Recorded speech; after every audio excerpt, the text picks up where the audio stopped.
¿Su nombre? ¿Su nombre? Alfredo. Alfredo Navalarios. Ajá, pues aquí estamos en Xalitla, Guerrero, en el taller de Alfredo, y aquí se ven los compañeros trabajando ahí, el barro. ¿Y esa máquina que está trabajando? Está batiendo el barro. Sí, primero se pone a remojar y luego se bate bien, tiene que quedar líquido. Ajá. ¿Cómo está, pues? Ajá. Sí. Eso es.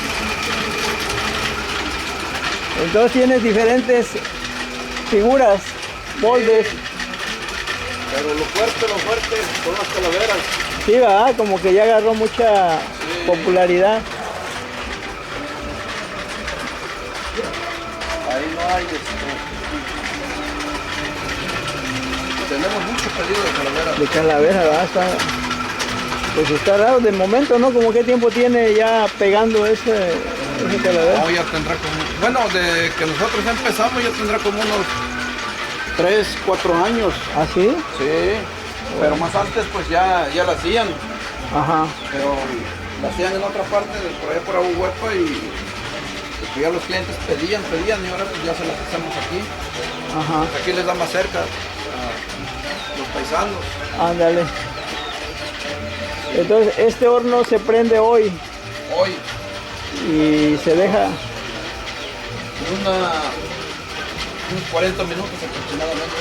así, 40 minutos. Prende, ya que termina de cargar, luego termina de estar activa Ajá. y fuego. Órale.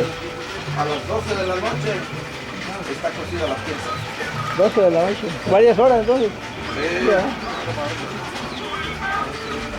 ¿Y aquí se trata de qué? ¿De pulirle ahí?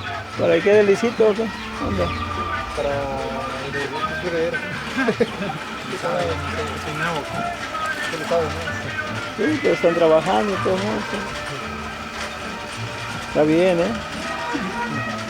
Muchas calaveras. Así que así es, aquí pues estamos en Xalitla. ¿Y toda esta tierra de dónde viene? ¿Es por aquí de la región? Cocoyula. De Cocoyula, ¿tienes es tierra En minas. especial? Hay Sí, minas. en minas, ahí están los bancos grandísimos. Ajá. ¿Y tus clientes son de la región de aquí, va? Todos alrededor aquí. A Desde Mayaltepec. Ahuepa, Hualicán, San Agustín, Mayaltepec, San Juan. Todos ellos. Todos ellos que andan Sí. por allá viajando, Sí. vendiendo en los lugares turísticos. Exactamente. Ándale. Ah, pues qué bien. Muy bien.